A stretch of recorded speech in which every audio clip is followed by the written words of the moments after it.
My name's Daniel Bushell. Water, food and population control. Highly disturbing footage in this programme. Bill Gates' eugenics plan caught on camera. Kids' reaction to genetically modified organisms. And why food riots are expected this summer.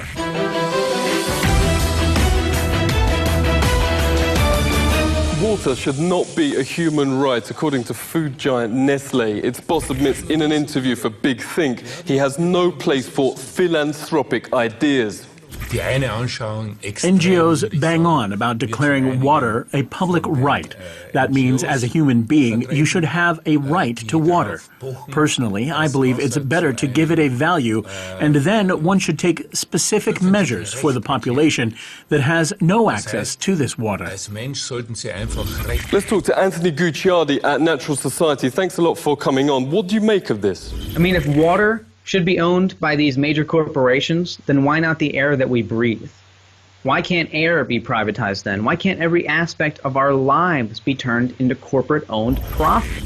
The world's first water investment fund's about to, quote, commercialize the element key to life. We know what takes place when the single most critical resources on the planet get commercialized. It's already happened. An investigation by Frederick Kaufman at Harper's Magazine found after Wall Street cleared the housing market in 2008, the big banks turned to something even more essential, food. Thanks to deregulation and removed trading limits, Goldman Sachs started a trend of buying and hoarding unheard of amounts of the most critical crops: wheat, rice and corn. Now, with prices once again nearing historic highs, the Massachusetts Institute of Technology reports everything is now in place for another summer of world riots. Their restructuring of these commodity markets pushed 250 million new people into food insecurity and starving, and brought the world total up to over 1 billion people. This is the most abysmal total in the history of the world. It was not only in Burkina Faso. This was in America. You had 1 out of 5 children in America at soup kitchens. And then there's Monsanto. These seeds are now patented property of one corporation called Monsanto. Cotton seed used to cost 5 rupees, 7 rupees a kilogram. When Monsanto entered with its BT cotton, it shot the price up to 3,600 rupees a kilogram for seed. Shamla's fields were once fertile, but now they bring her only sadness. Her husband Chandar owed over $5,000 in debts. 3 days ago, she tells me, he hung himself here. Upwards of 80% of key US-grown foods like corn are already genetically modified. When GMOs get from the lab to the table, doctors and scientists consistently warn of extremely serious effects. Every single independent study conducted on the impact of genetically modified food shows that it damages organs, it causes infertility, it causes immune system failure, it causes holes in the GI tract, it causes multiple organ system failure. Britain in the 90s gave $3 million for testing the safety of GMOs to the leading global expert in the field, Dr. Arpad Pushtai. The GMO ticking time bomb documentary reports within just 10 days, rats fed the GMOs started exhibiting horrific changes. It became clear that the GM had a slower growth. It had problems with internal development of its organs, and it certainly knocked out the immune system.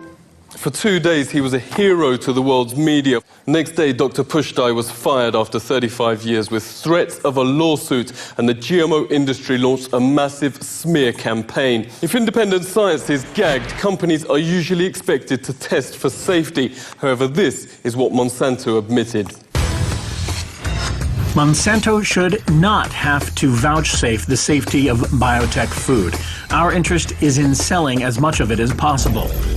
The regulator in the US is the Food and Drug Administration, the FDA. Obama's made Monsanto Vice President Michael Taylor the food czar in charge of America's food safety itself. This documentary notes some of the consequences. The U.S. government's WIC program provides free formula to over 2 million newborns, but only the genetically engineered varieties. All I could hear him go is and like itching. I'm like, what the heck is going on? And he has turned red. He couldn't breathe properly. I was in panic. I called 911. I was just like, I think my son's having a food allergy attack. It's okay. And I immediately took him to the doctors, and I got all these tests done, and sure enough, he's deadly allergic to corn now. 25, 30, 35 years ago, no one was allergic to anything.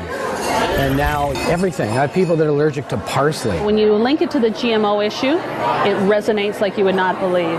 The villain in this is Obama to me, because he first of all, he promised blatantly that he would look into this and do something, and he didn't.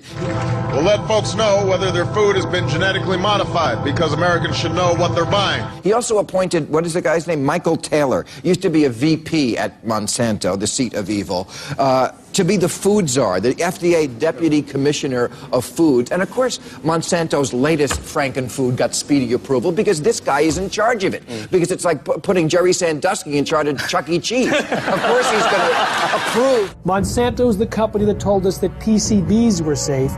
They told us that Agent Orange was safe. They told us that DDT was safe. And now they're in charge of telling us if their own genetically modified foods are safe. Because the FDA doesn't require a single safety study, they leave it to Monsanto. A new bombshell email is even more alarming when investigative journalist Anthony Gucciardi questioned a senior GMO executive on shocking evidence that genetically modified foods cause infertility. Here's how he responded. If this causes infertility, awesome. The world is overpopulated. This is why GMO is actually saving the planet. I am doing humanity a fucking favor. Sincerely, Ed. Questions are now being asked on Monsanto buying a firm that's injected a permanent infertility gene into corn. The corporation's name is Epicite. Epicite patented a product, patented a gene, which causes both men and women who eat it, in the form of any product, to produce antibodies, rendering them irreversibly sterile. Now, DuPont and Monsanto formed a joint venture, purchased the Epicite firm, and, quote, commercialized the Epicite gene. Do you want to know if the food that you're eating contains the Epicite gene? The FDA, the Fraud and Death Administration, has made sure that under current laws, it is illegal for you to have that information.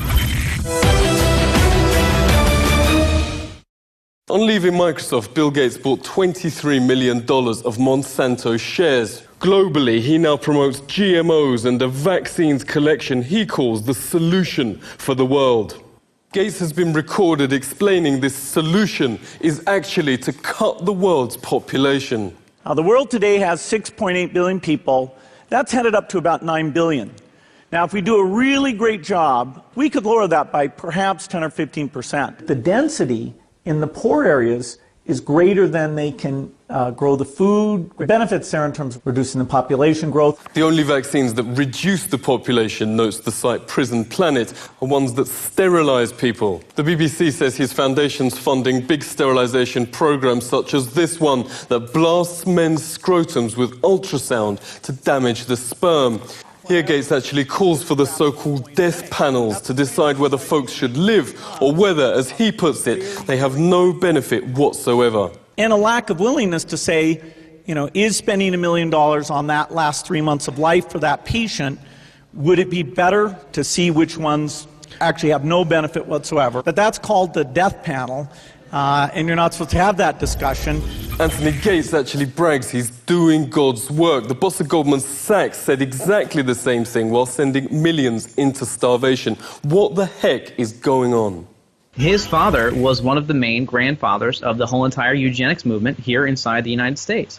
And it's still going strong today. My dad was head of Planned Parenthood, and it was very controversial. And Bill Gates is here once again pushing the GMOs and everything else that is also reducing the population, because that's what he says. If we do a good enough job with vaccinations and everything, we'll be able to reduce the population.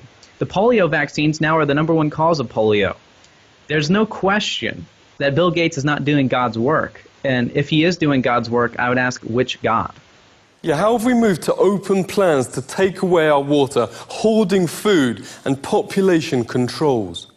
They speak to us as if we are peon peasants in medieval times, and they are the kings, queens, and nobles. Why did they target the low-income portions? Yeah, May 25th, over 2 million people across 48 states and 6 continents marched against Monsanto. What do you make of the company refusing to talk to us because we covered the march? They can't stand up to the facts. They wouldn't come on this show. I would love to debate a Monsanto employee and show them that email. I mean, what would they say? They have nothing. They go into these poor communities and then, of course, reduced yields. So what happens to these farmers? They end up killing themselves by drinking the biopesticides that Monsanto gave them. So every 30 minutes, while we've been talking, someone has killed themselves. Execs now boast about infertility from GMOs, hoard food, and say water shouldn't be a human right. Monsanto has publicly stated it wants to control 100% of the world's food supply. The government isn't stopping them, so who will? This is The Truth Seeker.